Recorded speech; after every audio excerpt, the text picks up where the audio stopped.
இவங்க தானே கொண்டுட்டா? அப்போ கொண்டுனது யாரு?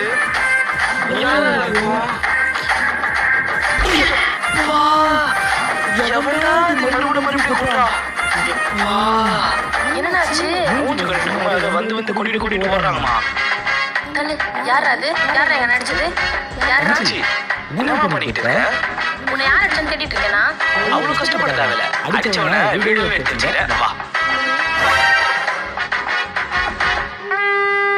யாருன்னு கண்டுபிடிக்கிறேன்டா. இப்போ